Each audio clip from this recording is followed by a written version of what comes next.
Well, it is a weekend, a busy weekend of local racing, and where better to start than the Mecca, where we are racing on the polytrack of a Fairview racecourse.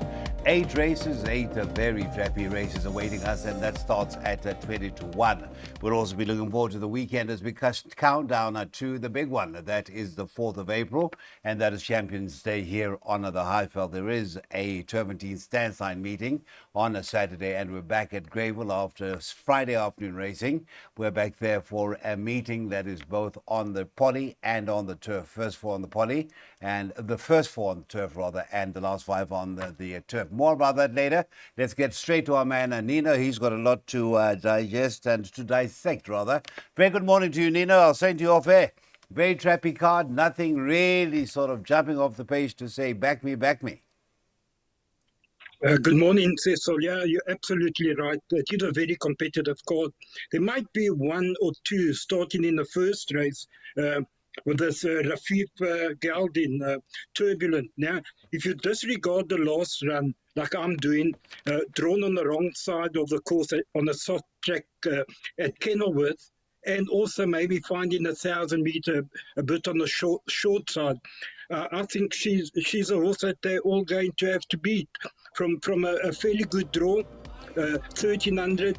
If he takes to the polysettle, I think that's the right one. And I'm quite strong on Turbulent, and I'm banking it in the bipod. I can only see horses like Bugle maybe or Makajima where you disregard that last run when I believe the jockey came off the horse. Okay, so bank in the first leg. Confidence abound there from Anino. That is bipod. Leg 1 at race 1 at 12.40, and that's a 72 Rand outlay. So we have a banker in the first leg of the bipod race number 1, and I can tell you that banker, that is Turbulent, ex-Lucinda Woodruff, is at 9 to 10 in race number 1. In race number 2, another ex-Cape Town campaigner, and that is from the James Crawford stable now with Dean Smith. That is number 4. Blue Dame is at 2 to 1 at the 7. De La Roche is at 5 to 1. 7 to 1 is at 10. Jazz Away. That has actually found money. In fact, was tipped to run second by Trevor Reed in computer form. Was at 13 to 1 when I looked at the betting yesterday, but obviously they have looked closer at the form and is now at 7 to 1. It's 12 to 1 and better by those. Mr. Podesta, what are we doing here? Blue Dame. In fact, that last run is not again as bad as it looks, only 4.20 lengths. Coming out of form line that has produced 3 winners. The winner came out and won again, that is 7 No Trumps, and then a horse that was half a length behind her came out and won, and a horse that was 3.10 lengths came out and won again. So certainly, Blue Dame does have the credentials. Are you that confident to bank once again? No, Cecil, I agree with you. Blue Dame ran behind 7 No Trumps that came out to beat Whirlwind, and who had won 2 in a row before that. That is very strong form line. But I know the horse from Cape Town, and when she was with James Crawford. Now she's a very, very tiny little filly, compact, tiny filly. She's running in the open maiden. For that reason, I'm quite strong in the camp of number 7, De La Roche, that also brings Cape Town form, and the run behind Given to Fly is what swayed me in the camp. We know that Given to Fly, after winning the maiden, came out to run second and then won on Wednesday at Durbanville. So that is also a strong form line. I respect Blue Dame. I also respect number 6, Tipsy, and number 10, Jazz Away. But I think we'll get away with it as a banker in the PA. I'm in the camp of number 7, Cecil. Thank you so much. That's the 7 in the colours of the Maurice Fontaine, the breeders and owners. And that is De La Roche with Kendall Mini aboard. Ex-Eric Sands, first runner for the Alan Crieff stable. The PA starts at 10 past 1 with an open maiden, as mentioned by Nino, and that's over the 1,300 meters. Right, 2,000 meters is the trip for race number 3, and we step into a conditions plate, quite a competitive conditions plate, where we've got some hard knockers knocking heads here, and it should be quite a competitive affair. It's the ex Cape Town in Raider, and that is the 6 Strawberry Thief, now with the stable of Alan Crieff in the colours of the Richmond and Devon Ever. That is at 3-1. 33-10 is the 3 Epicleros. The 2 First Wish is at 7-2, 9-2 about the 1 Flight Display, and then it is 15-2 and better bar those. Quite a nice race number 3, competitive. And Mr. Podesta, what are we doing here? First Wish looks to be one that maybe could be a bit of value, but I'm sure you have worked out the right formula here. No, definitely give First Wish a big chance here. But if you look in the front of the book, you will see that Gareth Wright originally came down to ride the 2 Richmond horses. So you've got to have big respect for number 6, Strawberry Thief. I know Gareth has picked up some chance mounts later on the card, but like I said, originally he only had the 2 Richmond run.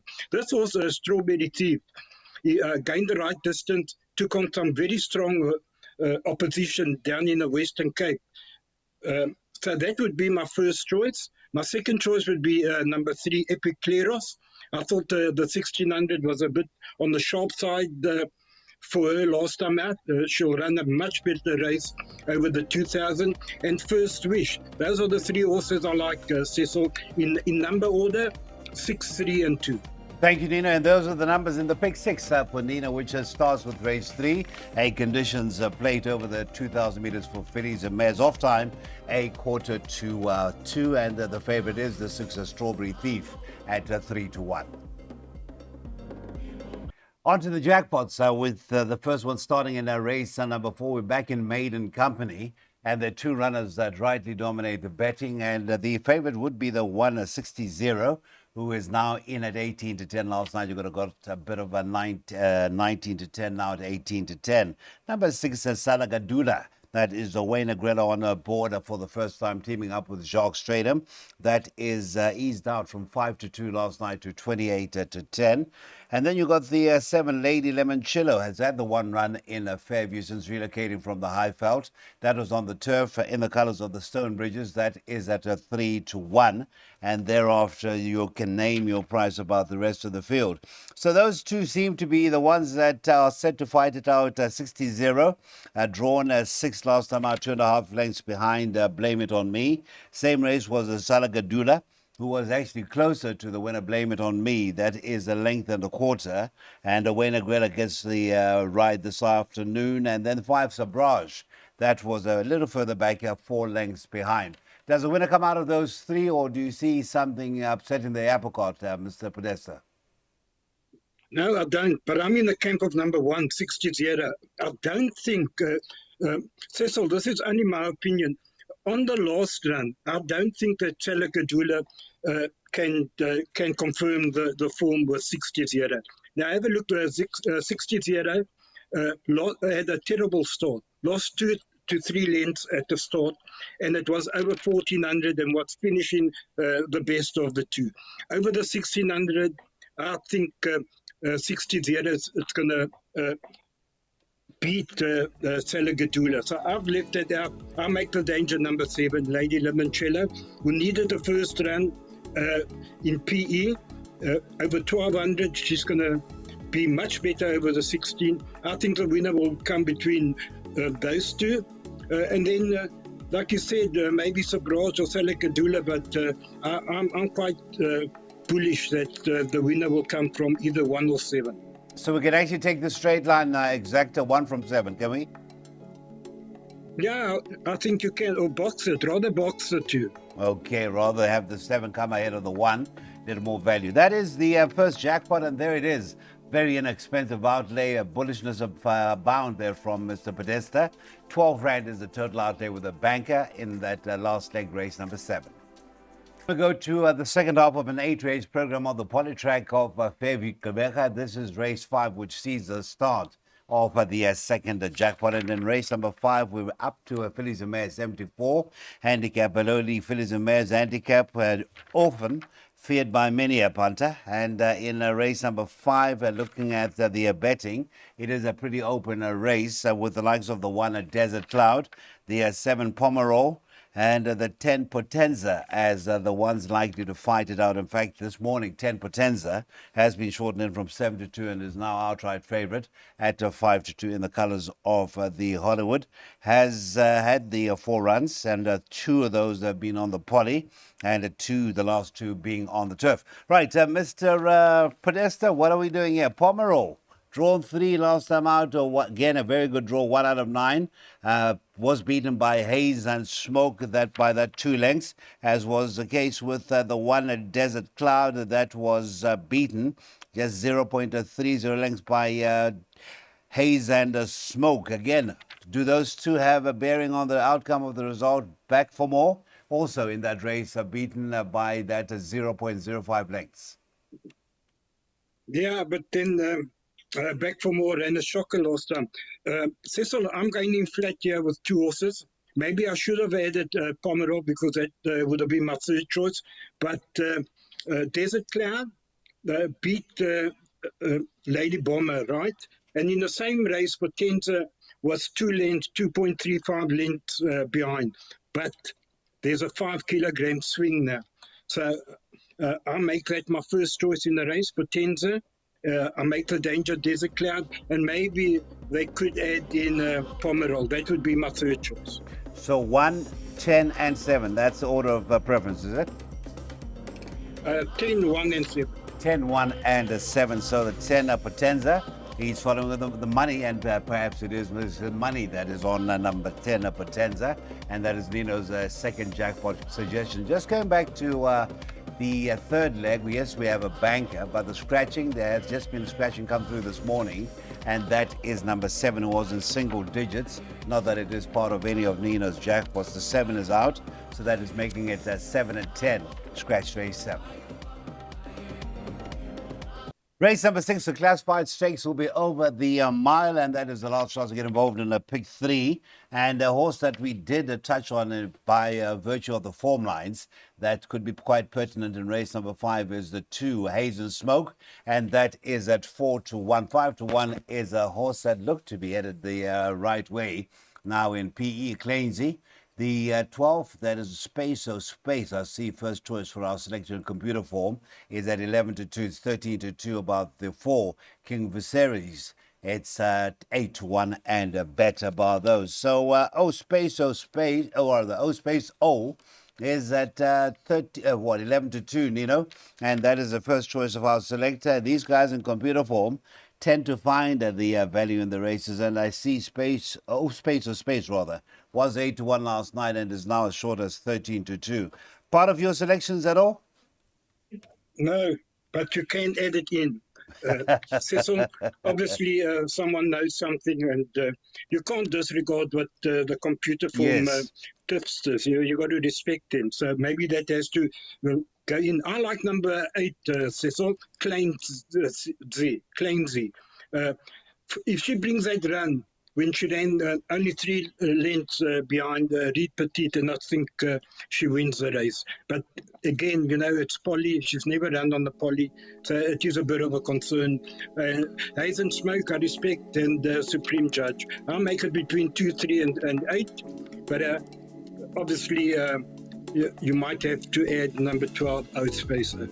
Okay, so 2, 3, and 8 are the suggested swinger box selections for race number 6, classified stakes, where the average merit rating is 71. That last pick 3 closes with the running of race 6 at 3:30. Penny's Mayor's the 66 handicap will be our penultimate event of the afternoon, and also last chance to get involved in a bipot. As far as the tote is concerned, it is not a bipot, a double, my apologies, 1,300 meters for that first leg of the double, and it's quite an open looking race. You've got 33 to 10 in from 4 to 1 about the 1, Alex Miller. It is 15 to 4 about the 5, and that is Moscow Miss trying the distance for the first time. Force Maki is at 11 to 2. That is the 9 in the colors of the Hollywood. And then the 3, Rookie Blue, that is at 7 to 1. It is 11 to 1 and better bar those. Well, there's no doubting, having had a look at your perms, Mr. Podesta, that number one, Alex Miller, is your idea of value and a banker in this jackpot. You've banked it in both jackpots. Number one, it is Cliffy Miller teaming up with Mr. Blaine Marks Jacobson, who comes in with his 2.5 kg apprentice allowance. Had a winner in the first race with a much-backed first-timer for Trevor Play and Co. So confidence is not missing at all. Yes, Cecil, and you said number 7 is scratched, yeah? Yes, sir. So it's 7 and 10. 7 and 10 are scratched. Yes. Cecil, I'm taking a massive chance here. It's just a feeling that I got about this horse. I just got this feeling that Blank Marks Jacobson is going to suit this horse down to the ground. He's a very difficult horse to ride. He's stubborn, and you've got to know just when to push the buttons with this horse, because he's got a burst of speed and then he tires. But I'm sure that Cliffy Miller's going to give the Appy the instructions on this horse. If this horse is ridden correctly, I think it will win. I don't know much about Moscow Miss, gained the 1300 for the first time. On breeding, it should be all right. She should see out the 1300. That could be the danger. And then the other one is the horse you mentioned, First Mikey. So between the three of them, I think the winner will come from the three of them. But I'm just strong in the camp of Alex Miller. I could be wrong, but that's why I'm taking my chances. Yeah, indeed. If you haven't got a ticket, you haven't got a chance. And the fortune does favor the brave. And Alex Miller is the banker in all jackpots for Nina Podesta. That's number one, Cliffy Miller, and apprentice Marks Jacobson. Race number 7. Lucky last, race number 8, always a Trappy affair in Gqeberha. That is a next Fairview race meeting Friday the 3rd of April, which is Good Friday. Merit rate is 74. It's over the 1,300 meters. And the consistent number one, Revolutious, is your favorite. And that is at 28 to 10. Eased down slightly from the 5 to 2 available last night. It's 33 to 10 about the 3 Gale Force, the 9 All Shining 9 to 1. Lucky Spirit, that is a 7 at 10 to 1. It is 11 to 1 and better. Bar those, in fact, 11 to 1 is King Raoul, who's coming a point from the 2 points from the 14 to 1. Right, Mr. Podesta, give us that quartet of yours to see us through into the weekend.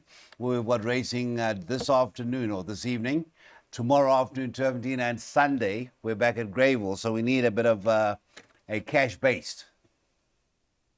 Well, Cecil, in the quartet, according to my numbers, I would definitely suggest a raving number 1, Revillius, and number 3, Gal Warning, with as many as you can afford.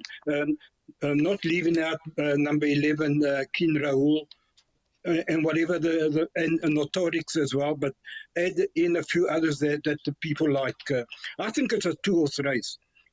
Personally, Revillius, Downing Clause, distance, well, he hasn't won over the 13, but he did run second behind Auspice de Beau over the course and distance, and won twice over the 1200.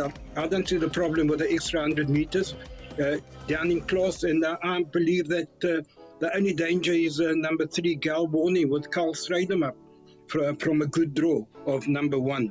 So between those two, if the winner doesn't come from those two, I think we're going to need quite a few to survive. Yeah, of course. And of course, Revelous, as I call it, Revelous, has run some great races to a certain Buffalo Bill. And that is no mean feat. Yes, was getting a lot of weight, but still to beat and then to run second to Buffalo Bill must show a good degree of consistency and ability. Thanks, Nino. Let's hope that we make it through to race number 8 and we're still running. That is Fairview for today. 8 races, and they're on the poly.